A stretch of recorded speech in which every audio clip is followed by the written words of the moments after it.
Your ears do not deceive you. You have just entered the Cryptid Creator Corner, brought to you by your friends at Comic Book Yeti. So without further ado, let's get on to the interview.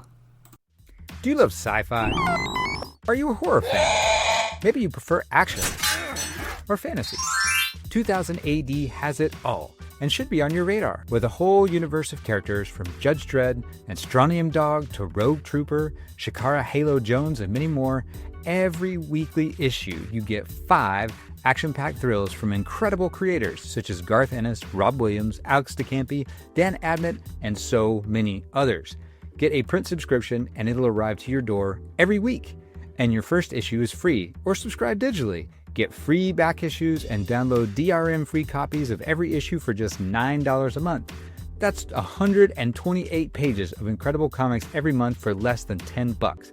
That's like a whole graphic novel's worth. All subscribers get amazing offers like discount vouchers and exclusive product offers. Head to 2000ad.com and click on subscribe now, or download the 2000AD app. And why wait? Start reading today.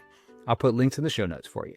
Hello and welcome to Comic Book Yeti's Cryptid Creator Corner. I'm one of your hosts, Jimmy Gasparo, and I have a guest tonight who he has done all types of creative endeavors. He's written for television, I've written screenplays, written for comics, and we are here to talk about his brand new Mad Cave series with Letizia Cadonici. It is It Killed Everyone But Me. Issue number 1 already came out in September. As we record this, issue number 2 is about to drop. I've gotten to read both already, and it is fantastic. I'm so excited to talk about it, but please welcome to the podcast, Ryan Parrott. Ryan, how are you doing tonight? I'm good. It's an honor to be here, man. Comic Yeti is very cool. It's a big deal. Thank you. I thank you for saying that. I don't know if it's true, but I'll take it. I'm a huge Mad Cave fan. I tell listeners all the time I cover a lot of Mad Cave stuff. I really like some of the things that they have been doing. They've had a couple of different horror comics come out in the somewhat in like the slasher vein. I thought It Killed Everyone But Me was really kind of a fun, unique take on the slasher, because I feel like there has been, and I'm not up on my horror movies, but I feel like there has been a trend recently for a little bit of a re-examination of the genre, and to have more of like a silent type of killer. But you have established a villain in It Killed Everyone But Me who is a bit of a chatty Cathy, and I mean, I really like it. Like, it has a little bit of the Tim Curry Pennywise that I think about, and I just really, really dug the first issue, like, in particular. I feel like you've set it up very, very nicely. But why don't you just tell listeners who might not be familiar with it, like, you know, what is It Killed Everyone But Me about? Well, thank you. I'm really glad to hear that you like that. It's funny you bring that up, because that was exactly the approach for it. It's like, there's been a little bit of a standard sort of Michael Myers, Jason, the quiet stalking villain. And I've always just been a bigger fan of like the talkers. I like Scream, and I like Freddy Krueger and Chucky. And like, I always liked those guys because I love that they not only do they want to kill you, but they want to torment you and make your life worse first. They want to like rub it in. And I always thought that was the fun part, was like, there's a glee to their villainy. And so I was like, I want to make my own version of that. And so that was where the whole thing came from. And so the general pitch is pretty standard. It started off with me just like trying to figure out like a standard format. So it starts with, you know, the kids at the cabin hanging out for the weekend, sort of like drinking and getting into trouble. And the idea is that I thought, okay, I started that way, but then I was like, well, what would happen if you actually survived something like that? Like, what would it be like to watch your friends all get murdered and then you just go on with your life? So the story follows a character named Sutton Reed, who 30 years earlier, her friends were killed and she was the sole survivor. And she still lives in this small little town called Riverton in the Pacific Northwest. And the idea is that like she never left, and the whole town kind of wonders what happened. And some people buy her version of events and some people don't. And the idea is that basically she gets a private investigator shows up at her house one day and says, there's been a similar killing to what happened to your friends all those years ago. And she basically says, I don't know what you're talking about, and sort of like plays it dumb. And then what you discover is that the thing that killed all her friends, she buried, she beat but couldn't kill, and buried it in the woods somewhere. And then so in order for her to stop this new sort of version of the killer that's out there, she has to dig that thing up and work alongside it. And so I had somebody compare it to Silence of the Lambs meets Freddy meets Nightmare on Elm Street, and I was like, yep, that's it pretty much right there. And so the Heathen is the character that she ends up digging up, and he's just the most fun to write ever because you just got to write the worst things, and then that's great. That's the fun part of it. Yeah. Oh yeah, and I mean, tremendous villain. Just seems like the Heathen is really enjoying himself in such just a terrible way, and something that I feel like I've seen before, but have not seen in a while, and really kind of appreciated that kind of malevolence mixed with glee in a villain. It has to be a lot of fun to write a character like that. Oh yeah, there's a scene in the 4th issue where he's like eating one of the teenagers. And he wrote a scene where like there's like I'll spoil it. I don't care if the guy's like dead on, like he's half alive on the table and he's eating his leg. And there's a point where the guy's like tries to stop. He's like, no, I'm not going to give you any. That'd be weird. Like, and it's just like, he's just like weird stuff. And then he really like talks to him and he's like, what's it feel like in this moment? I always like chase you guys, but I've never actually been around one of you when you know that this is the end. And like, what's that? Like, is your story, is it all like in front of you? And like, what's it like? He's like, it's like weird. Like, it's to be so dark and twisted, and it's fun. So yeah, like he gets way worse than he as the series progresses. Well, I mean, yeah, he's pretty bad. And like I said, I've read issues 1 and issue 2, and he's already pretty terrible. But as much as I love the Heathen, I'm so fascinated by Sutton, because I would think if I'm writing this story, or if I'm watching this play out, I would think, okay, character goes through this traumatic event, everyone is killed but her, sole survivor. She is moving a million miles away, and it's such a strange psychology that she is kind of still there. Yeah. I mean, there's a scene in issue 1 where I think it's like never explained exactly what's going on, but she's like in the supermarket on the phone. She hates her job, and someone like throws their latte, their coffee, their iced coffee, like over her, and you realize, like, oh God, she's like, there are people that despise her in this town that think she made all this up, and it's conveyed in such subtle and then not so subtle ways at times. It's very smart. Thank you, man. Like that was the other thing I wanted too, is I liked, I've seen a lot of versions of the characters who go through, like if you watch like the 2022 Halloween, or you watch Terminator 2, it's like when they go through these traumas, like you meet these women, it's like they never got their life back together. They were like, they're frazzled and they're hiding in a bunker somewhere with like weapons all around them, and like that's just, they're stuck in this moment forever. And that's what the way Sarah Connor is exactly like that's Sarah Connor something else. Yeah.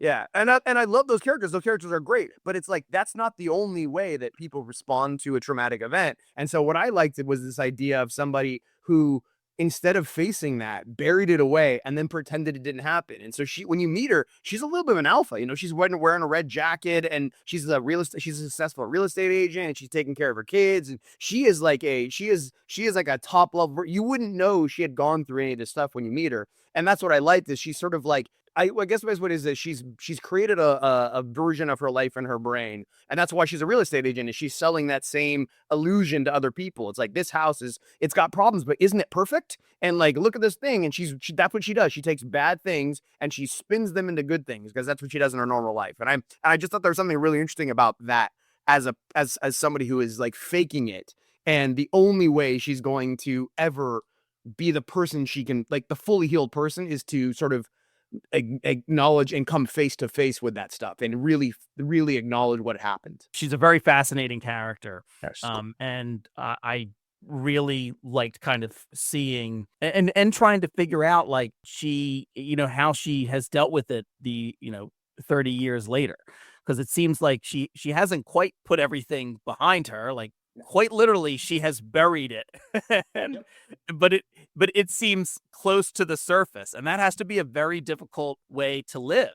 So to have all of this come back out in the way in which it does as we see this story play out, I'm very fascinated by it and really love her characterization, like her dialogue. You have a real knack for conveying a lot of her personality very quickly, which I thought really helped get me into the story like right away. Like I instantly was kind of enamored by Sutton and was very curious about her, which when you see the contrast to the heathen, it kind of then just amps up that contrast and amps up the fun of, maybe fun's the wrong word, but that the dichotomy between Sutton and the heathen. So yeah, Thank you. really Yeah. enjoyed that. Thank you. And Letizia Cadonici, I think her artwork is just tremendous. Alessandro Santoro is coloring. Taylor Esposito is a fantastic letterer. The rest of the team is great, but Letizia's work on this is so good.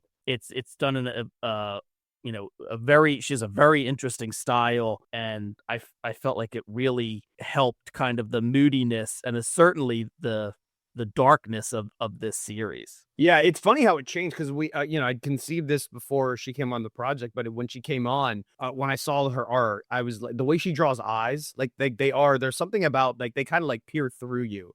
And so it changed the way that I was starting to write, because I had sort of constructed out to be a little more of a slasher, like a little bit more bloody and gory and stuff. And then when I saw the way that she constructs a scene, the way that she sort of employs emotion and character and stuff, I started to dial back a lot of that. And I was like, I think I can let her do it more in looks and glances. And it also changed the way that we conceived of the heathen. Like the heathen to me originally was going to be much more of a Slender Man kind of dark sort of character. And then I realized I've sort of seen that so many times. Everybody kind of does this, that thing. So I thought, well, wouldn't it, looking at the way she draws, I was like, wouldn't it be more interesting to not make him disgusting looking, to make him long blonde, like more of a Lestat character and less of a Freddy Krueger, where he's just more of like what makes he's horrible on the inside.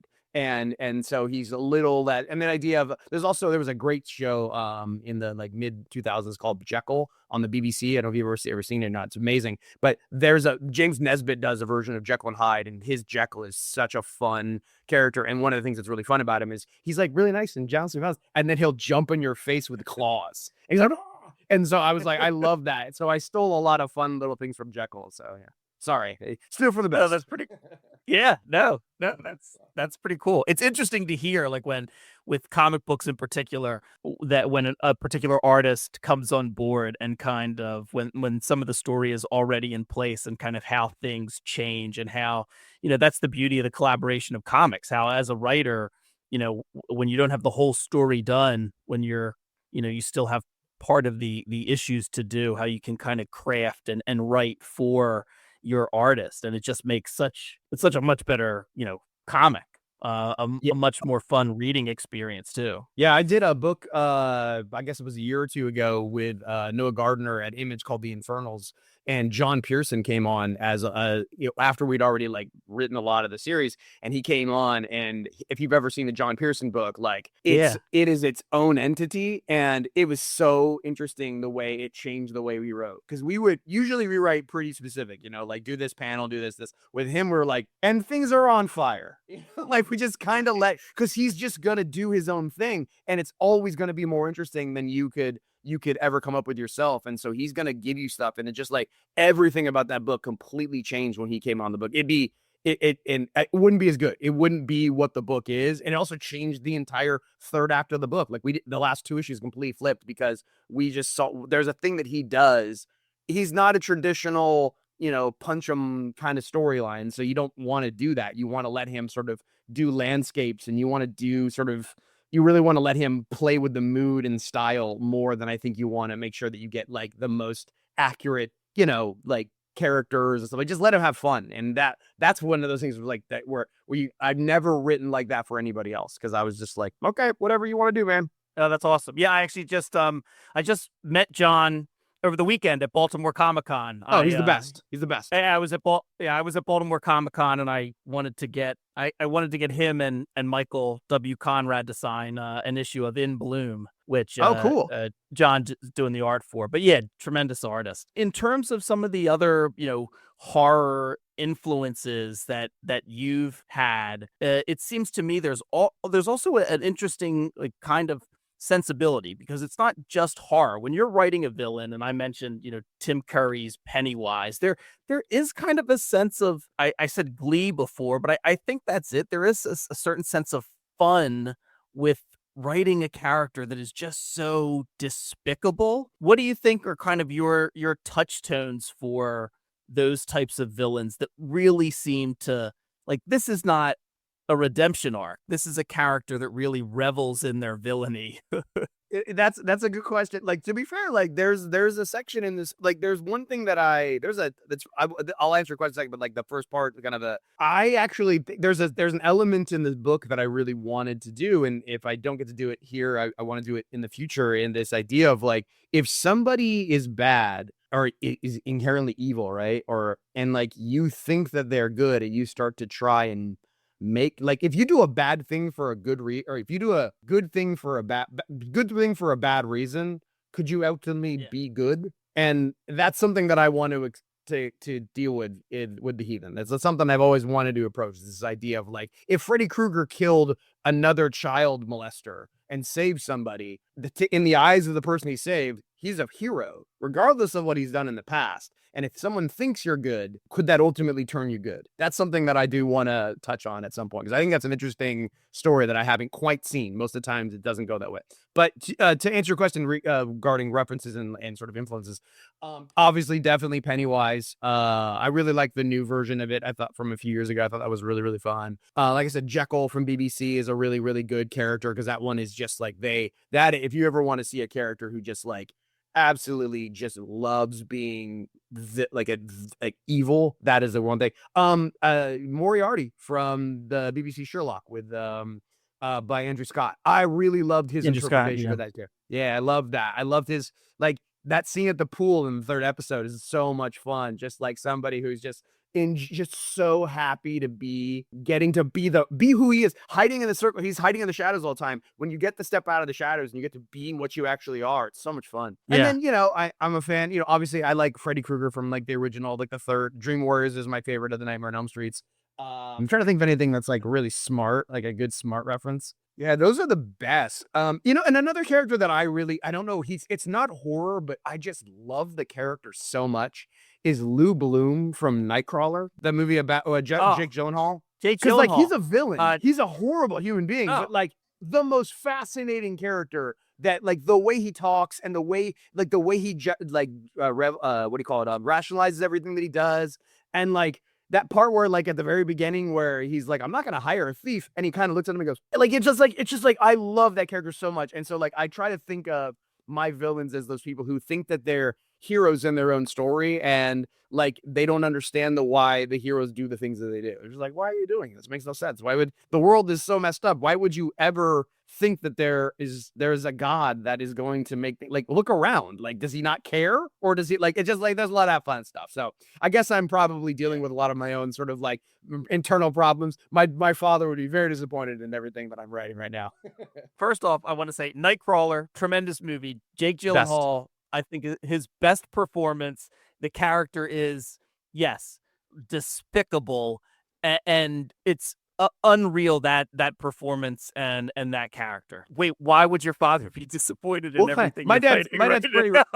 My father's pretty religious, and I'm probably digging through a lot of my issues with churches and stuff, and organized. I'm not, I mean, literally, I'm not religious, but I'm just saying, like, I'm probably exercising some of my demons in the middle of showing people actually exercise demons. So, well, I'm sure you're in good company with a lot of other writers, who go, or any creative field, who kind of goes through that process. Well, so just to talk a little bit more, about you and kind of your journey to get to this point. I mean, you've written Power Rangers, and you've written Rogue Sun, and you mentioned, the Infernals, and I know that I think you studied film in college, And then I know you've worked on a handful of things and television shows and in film.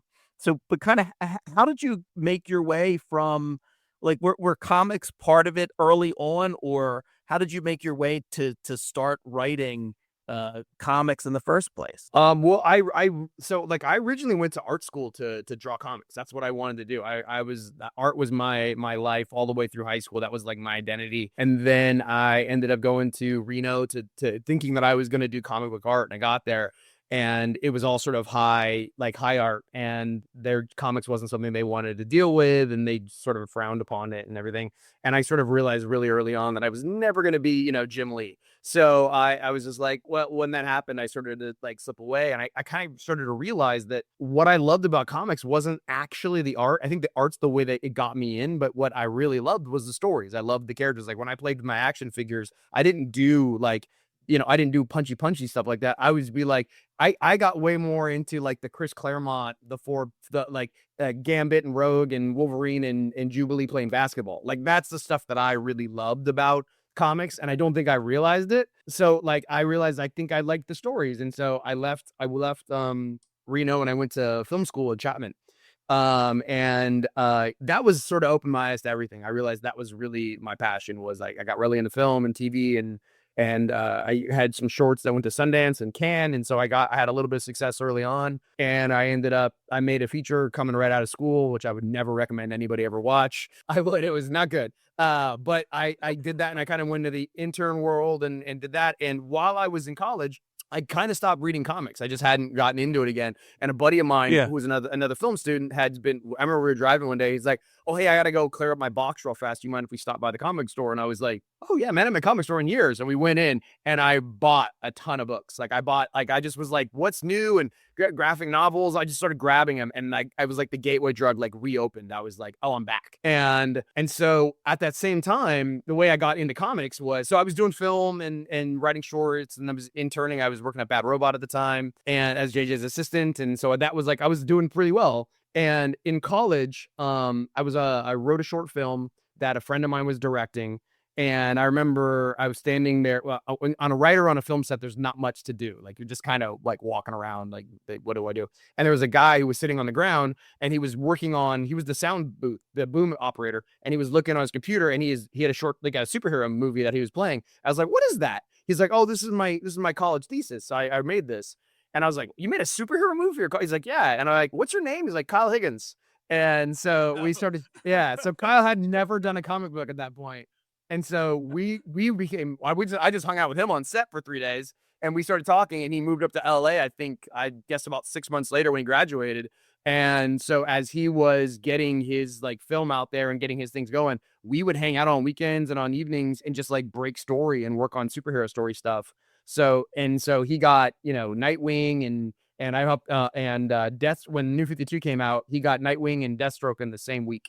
And he called me and he was like, hey, I have to finish Batman Gates of Gotham in like 2 weeks. We have to do both issues. Would you be willing to come in and write it with me? Because you already know how I work. And so I would work every day from 9 to 5. And then I drive out to his apartment in Westwood, and we'd write from 6 until like midnight. And we wrote 2 issues in 2 weeks and got that all out. And because of that, my first Batman, I wrote Batman. It was my first book. I was like, that and caps. I was like, this is the way. It's all downhill from here, folks. And so I did that. And because that, when that issue came out, I bought it at work and I brought it in, and Brian Burke, who was the producer on Lost and worked for JJ, saw the comic and was like, oh, I didn't know you wrote comics. And I'm like, yeah. And it's like, I'm like pretending like I'd written 50 and I'd written 1. And he goes, I don't know if you're interested, but we do Star Trek comic books for the new universe. Would you be interested in wanting to do those? And I was like, absolutely. And so I got to meet Mike Johnson, who's been writing that forever. And we sat down, and he hated me. He did not want me to be a part of this thing. I got forced upon him, but he's a good friend and a nice guy. And he liked some of my ideas.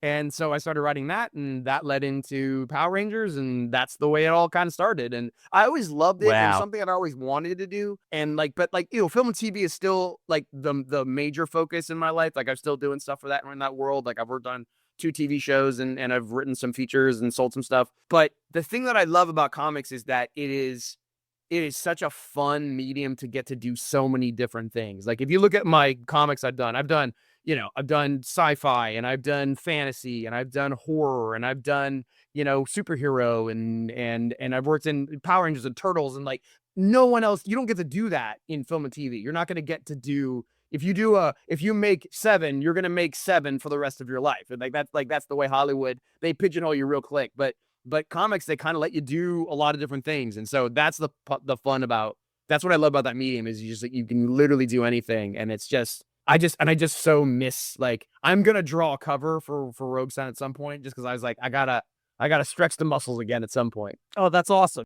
All right, everybody, we're going to take a quick break. We'll be right back.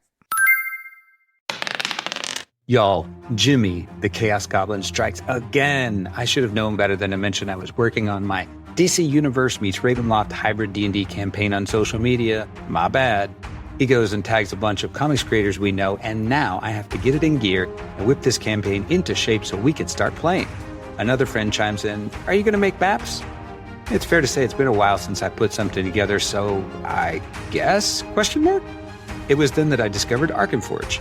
If you don't know who Arkenforge is, they have everything you need to make your TTRPG more fun and immersive, allowing you to build, play, and export animated maps, including in-person Fog of War capability that lets your players interact with maps as the adventure unfolds while you, the DM, get the full picture. Now I'm set to easily build high-res animated maps, saving myself precious time and significantly adding nuance to our campaign. That's a win every day in my book. Check them out at arkenforge.com and use the discount code YETI5 to get $5 off. I'll drop a link in the show notes for you. And big thanks to Arkenforge for partnering with our show. I think I'm going to make Jimmy play a Goblin Warlock just to get even. Welcome back. I was curious because I was like, well, because you said you initially had went to school and were thinking about being a comic book artist. And I was like going back through some of the things I had prepped for the interview. And I was like, wait, I don't think he's drawn anything. Nah. For any of his comics. I'm a little out of Oh, practice. yeah. I think I could do it. I would need like 2 months. Like I can't do like it would. Yeah, it's like it takes me a long time. But it's like, it's a muscle. If you don't work on it a little while, it gets a little atrophied. Yeah.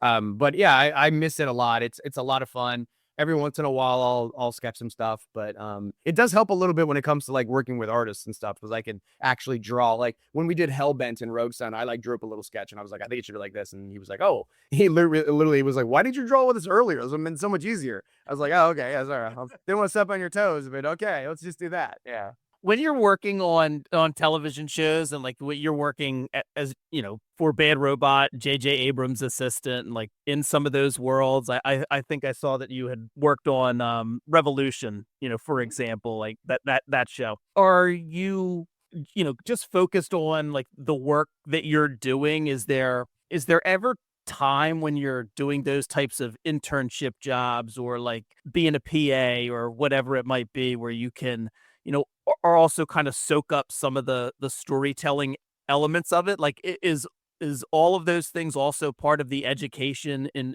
being for your further creative development down the line? Or is it just like, this is my 9 to 5 and I will figure out the craft later? Oh, no, I mean, the best time I've ever had writing in my life was I was working on a show called Chance, which was with Hugh Laurie on Hulu. And I was the writer assistant the first season, and I was a staff writer in season 2. So as a staff writer in a TV show, you don't have a lot to do. You kind of come in, that you come in, you chime in a little bit in the room, but you don't write a lot. You're more of a mouthpiece. You're there just to help thing. You're kind of there to like soak it all up and get better. And so every once in a while I have a good idea. And I have good penmanship, so I would draw on I could write on the whiteboards, and everybody could read it, which was a hugely important thing. So I did that, and then, but the best part about that was like I would spend all day. I'd spend 8 hours in the day, like listening to these really smart writers, people who had worked on big shows and written novels and created some of the biggest shows on TV, give you like talk about writing and be like, oh, we got to try this and let's try that. And I remember there was a writer from Battlestar Galactica who had all these really fun stories and also these really great tips on how to, like, if you're writing this theme, like try that. And so I would get to do that all day. And then I would, when everybody left, I would go in my office and I would write Go-Go Power Rangers till like 9 o'clock at night. And I would just use all the stuff that I'd learned during the day. And it was like there, I got to be in charge. It was just me. In the other room, I was like, just happy to be there. And so that was the really great thing about, I think, working in TV and also working in comics is like you get to be around really smart people who know how to work and work really fast. And then you get to use that stuff in a way that hopefully helps, become a better comic book writer. So I miss that stuff a lot. And I learned a lot. Revolution was like Eric Kripke was the creator of that show. Obviously, he went on to do The Boys and a lot of successful stuff. And I was in that room we did 54 episodes over 2.5 years. And I was at Bad Robot when he brought the idea in there. So I helped him I was there from the day it came in until the day it ended. And he taught me more about writing than anybody. Like to this day, he's still the guy that I will occasionally reach out to and ask questions and stuff. And he's obviously proven to be, create Supernatural at 30 when, it's like, Yeah. I didn't even know how to write at 30. So it's just like awesome. So, And so, like, to talk about some of the other, comic projects you've worked on, like something like, Rogue Sun.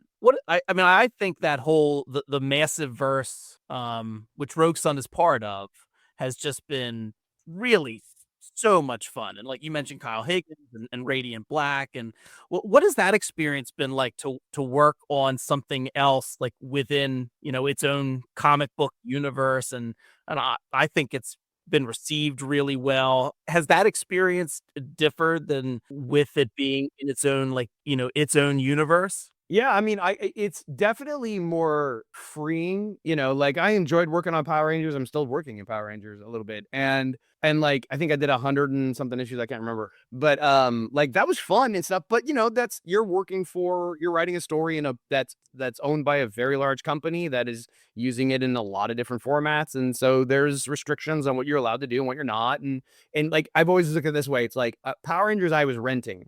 Rogue Sun, I own the house, so I can do whatever I want to. I don't have to ask anybody what I want to do. If I want to do a choose your own adventure issue, I can do a choose your own adventure issue. If I want to do a flip book issue, I can do that. If I want to kill off a main character, no one can stop me. And so it gives you a lot of freedom storytelling wise, and I think that's what's really cool about it is, when we were first starting, we're talking about what to do with Dylan as the main character, and I was like, I think I want to make him a real asshole. Like, and we were talking about why, and I was like, because like if I make him like everybody else, if I make him like Dick Grayson, or if I make him like Peter Parker or somebody like that, it's like, why don't they just go read Dick Grayson and Peter Parker? They're not going to come read my book. Like, I got to give you something different if I'm going to create something new. And so that's why he became more like a Flash Thompson character, because it just felt like that's the only way anybody's gonna come read a book that they have no reason to, because there's so many, especially in the comic world, there's so many books that people can choose from. I know that when people go, like, there's a reason there's like 25 Batman books. Like, everybody loves those characters. And so if you're going to do something in the independent space, and Image is still an independent series, place, like, you got to do something that is different, or at least tries to tell a different story, or you're just going to get lost in, you can't, otherwise it's going to feel like a derivative of a book that someone else is going to already read. So I really like that element of it. And also, well, as you said, the Massiverse was working with Kyle and Matt and Michael and Melissa. And Brian, what's really awesome about that is you're making comics with your friends. And so I call Kyle, like I was at Kyle's house yesterday and we were breaking story. Like, I just call him, hey, I got a problem with this thing. What do you think? And like, we worked together, and like the whole Spawn thing, the whole Rogue Sun Spawn thing came because Kyle was at a bar and Todd walked by, and Kyle knows what a huge Spawn fan I was. And he just literally went, hey, Ryan has a medieval character and you guys have a medieval character. Can we do that? And Todd was like, sure. And I was like, what? It was that easy? Like, that's what happened. It's just like, it's just a bunch of people. When you don't work for the giant corporations, it's a lot easier to get people to say yes. Yeah, I was going to ask about that. Like, what was that experience like when you're like, oh, so Spawn? It was awesome. It's like right here. Like, I just reread it again. Like, it's so much, like, Spawn was like, so I was like 13 when Image started, and that was like the first time I started to get money, because I had like a little job, and I spent all of my money on every single copy. I think I bought every number one of every single Image book. Like, and I'm talking like Troll and Glory and Super Patriot and like the Bad Rock. Like, I was like, if Rob Liefeld, man, I probably paid for your house. But Spawn was the one that I loved the most, because I remember he was the reason that I went into art, was like his Spider-Man run. Those early days, the Venom, the first 5-issue miniseries that he did, to this day is like one of my favorite things ever to thing. And I went to art school because of Todd. So When I bought every issue of Spawn, I remember I got so excited because my mom's pretty religious too, and I was like, "Oh my God, this book's about Jesus and God and angels," and so I had my mom read it, and that was a terrible decision because my mom was like, "Oh, this is about the devil," and I was like, "Oh, I didn't think of it that way." And so she said I couldn't get it anymore. And so I was like, I won't get it anymore. So then I would just go to the store and I'd buy the book. And then I had 30 issues of Spawn that I already paid for that were just being held at the comic book store. So yeah. So to say, like, I love that book so much. And so the idea that I got to actually kind of I think that's the one thing that's great about comics, right? Is like, we all want to, like, it's the one medium where if you love Shakespeare, you can't write Hamlet too, and like, I'm not going to get to make anything with Hamlet. I can't do any of that stuff. And if you like, if you grew up on like movies of like, in some movies, it's like, I don't get to make the sequels every once in a while. But for comic books, if you love a character, if you love Spawn, I got to write something that is now a brick in the wall of the canon of Spawn. Like, I got to be a part of the character that is the reason I'm here. I got to pay it forward a little bit. And so that part, I think, is just like the really wonderful elements of comics. And like, awesome, just, it was so cool to meet Todd and have Todd be as nice and as generous as I always hoped he would be. So were there still any, nerves in terms of having to like crack that story? Was it all like having written as many comic books as you have at this point, like, because it was Spawn, was there any part of you that was worried or nervous about putting it all together, or I mean, were absolutely, you confident? No, I wasn't confident at all. The thing that I will say was, I think I can say this now because you're the first person I've talked to about this since the book's come out. So I was standing right here, like, I was standing here on the phone when I talked to, we called Todd, and we were like, to pitch him what we were wanting to do with the book. And we're like, and so I had sort of the story in my head and just wanted to run through it. And so we pitched, we're like, hey, we want to do like a 1-issue rogue. We want medieval Spawn and Night Sun to meet and do that. And he was like, well, hey, if we're going to do this, we should do something more than just 1 issue, right? We should do something like bigger. And I was like, wait, what? And he's like, yeah, we should do something like a real crossover, like, really like have this be the introduction and then do something a little bit bigger. And I was like, and I think I did like a little spin in the middle of the room because I like the Batman Spawn crossover is like one of my favorite things in the whole world. Like, if you go to my Instagram page, like, I literally, you can see me just drawing that version of Batman. But I was like, so I had to change the story a little bit, and I kind of pitched him like, so basically my whole story became Act 1, which is not what the book is, and then Act 2 and 3 is going to be what the story is going to be later. So we get to do a whole nother thing. So we're not done doing stuff. And what's great is because we had more room, I was able to actually use some of the stuff that we're doing with Medieval Spawn and Rogue Sun to actually like be a bigger part of the actual storyline. It's not just a one-off. Isn't that a fun little adventure? Like, there was some actual lore stuff that I thought, oh my God, I can actually use the interaction to propel the mainline story forward, which is something that as a fan, I always like. I love it when there's actual stakes and there's actual, like, that stuff matters. So that's what's really exciting about that is we actually, because Todd's been like, yeah, let's do more. That I actually had to sort of completely rechange my story mid-break. Like, I was like, oh, okay, well, what I was actually thinking was this, and I had to like rework it. But that's the best part is that, like, I get to work with him a little bit more, and so hopefully he liked the book. We'll find out. Oh, that's awesome. Yeah. I mean, that's fantastic. And especially when you can kind of take something that is, I love that I'm going to get to write this. I love that, this Spawn character is going to be in it. But then you're kind of also adding to the lore of Rogue Sun in a what I'm sure is going to be a really fun way. So, man, that Ryan, that's awesome. It's I'm very lucky. Like, I've been so lucky to get to work with some of my favorite, like, getting to do Turtles and Rangers was just like the craziest thing ever. I can't believe they let me do 3 of them. That's insane. Like, nobody should someone else should get to play with the toys at this point. But yeah, it's really fun. It's the best thing about comics is that you actually, if you do a good job, sometimes you actually get to work with the characters that you want. Now, to be fair, like, this is sort of like a question that I get asked a lot of panels and whatnot is, you can't go into comic books. Okay. When I say can't, that's ridiculous, but it's best if you, I've heard people come to me and they were like, oh, I really love Ninja Turtles. How do I get to be a writer on Ninja Turtles? And I'm like, well, you don't start by being a writer on Ninja Turtles. You start by just writing good comics. Like you have to write good stories and prove you can do, you have to prove that you can do other stories before the people who own the characters that you love come to you and want you to do their characters. They're not just going to hand it to you because like, I don't mean to be the bearer of bad news, but everybody has a Batman story. And I'm sure your Batman story is wonderful. But so did there's 100 other people who all have that story, who all have a Ninja Turtle story or a Power Ranger story. And I love that stuff too.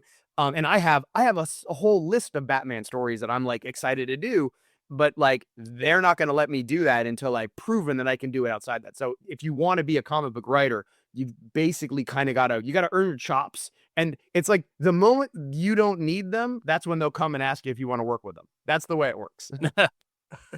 Yeah, it is like you don't get your first shot at Batman. No, well, I mean, you did, unless you're but me. you were lucky. Unless your friend Kyle helps you and goes, hey, you want to do Batman first? And I was like, all right, sure, why not? Yeah. But you're the exception that proves the rule. Yeah. 30 seconds. I'm so sorry. 30 seconds. Go. Don't let the chicken burn. I'm done. No more interruptions. What was I going to say? I don't remember. It's all right. Good thing I edit these. If you want to keep me running in and out of the room to get chicken, it's totally fine. Just to turn it back before I let you go to it killed everyone but me. I mean, there's so many great horror comic books, and as you're approaching this as you're pitching this series and like approaching when it comes out, like what do you hope, if anything, is kind of the lasting takeaway for fans of horror for this book? Ooh, that's a good question. You know, it's funny because like horror comic books are hard in a sense of like, if you watch a horror movie, you know, there's so many things that help make it scary, right? Like you have music and you have silence and you have sort of like the cinematography of it all. And like, it's just like, you can create such a tone out of it. And you don't get any of that stuff in a comic. Like how do you do a jump scare? You have to kind of do a turn of a page. And that's like the best you can do, which is really hard. So I think the thing that when you write a good horror comic, it feels like you're really aiming more for like a feeling of dread. Or like I remember Gideon Falls. When I read that book, there's something about the way that those characters are rendered that makes you uncomfortable to read them. Like you feel like there's a general sense of unease. And I love that. And if I could emulate that at all, I'm not that, but like, that's the goal, right? Is to try to create something where you read it. And there's a speech in the 3rd issue that Ian, the private investigator, gives about the reason he quit being a police officer. And that's probably the most disturbing thing that I've ever written. And I hope that, but it's done as a way to kind of make you like go, like one of the themes of the story is that there's a lot of evil in the world. And some of those evils are made by the opening. If you read the 1st issue, that thing about how we consider people monsters when the reality is that we're all monsters. Right. And the idea, and that it's like, there's the supernatural creatures that are the bad things in the world, but humans are humans any better? And so one of the themes that we play with in this thing is the idea is that there's a lot of evil in the world, and how do you counteract that? And I think one of the things I would hope in a horror book is use the genre of horror to have something to say about it, have something to say about the world, have something to say about people, have something to say about, you know, why horror is important. I think horror works really, really well. There's so many great horror, like almost all of Mike Flanagan's stuff I think is absolutely incredible. I love the Haunting of Hill House on Netflix, but like a lot of his stuff, and I did as well, is like horror works really, really well as sort of a metaphor for trauma and grief and how do you get through that stuff. I think I challenge people who want to write horror to try and do horror stories that aren't about trauma and grief, because that would be cool. Like, we don't have to have a whole genre about one theme, but I do think that's even what I wrote this book is about. This book is about somebody who literally buried their trauma in the ground, and in order to get through it, they're gonna have to dig it up and face it. And once they do that, they'll be able to be a complete person. So I think that's really the message of the book, which if anybody reads it and is looking for that, and not just to be scared, but looking for a message, that's what it is. So I hope people take that away from it. Awesome. Well, I said earlier, I loved issue 1 and issue 2. I cannot wait to see where it goes, especially from what you've teased a little bit. We have coming up in issues 3 and 4. But yeah, and Letizia Cadonici's artwork is awesome. I just think it meshes really well with your story, your writing. So yeah, I'm really excited about it. And listeners, issue 1's already out when you're listening to this episode. I'm going to try and get this episode out pretty quickly, but issue 2 will have already come out on October 22nd. So you can, let your local shop know that you want It Killed Everyone But Me. Also, you can get it right from the Mad Cave website. Mad Cave stuff is also on Global Comics. If you like to get your comics digitally, you can do that as well. I just really, really enjoyed it, Ryan. I cannot wait to see how it goes. I'm having a lot of fun reading issues 1 and 2. So yeah, and look for more Rogue Sun and Spawn as well. So Ryan, thank you so much for coming on the podcast. This has been a real treat. I really appreciate it. Thank you, Matt. I appreciate it. Thank you for your patience with me. I appreciate it. No, not at all. I wanted to make sure you didn't burn. So that's important. It's important. It is important. All right. So listeners, thank you so much for listening. Make sure you rate and review us, do all those things they tell you to do for podcasts. It really does help. Shout out to my brother, Bobby, the Cryptid Creator Corner's #1 most dedicated fan. Bobby and I he went with me to Baltimore Comic-Con. So we're going to do an episode soon. We'll tell you about everybody we met and all the cool stuff at Baltimore Comic-Con. If you haven't been, you really should go next year when they put it back on. Yeah. So thank you very much. Thank you to Ryan. And thank you to Frank at Mad Cave, who helped set all these great interviews up. And good night. I'll see you next time. This is Byron O'Neill, one of your hosts of the Cryptid Creator Corner, brought to you by Comic Book Yeti. We hope you've enjoyed this episode of our podcast. Please rate, review, subscribe, all that good stuff. It lets us know how we're doing, and more importantly, how we can improve. Thanks for listening. If you enjoyed this episode of the Cryptid Creator Corner, maybe you would enjoy our sister podcast, Into the Comics Cave. Listen and subscribe wherever you get your podcasts.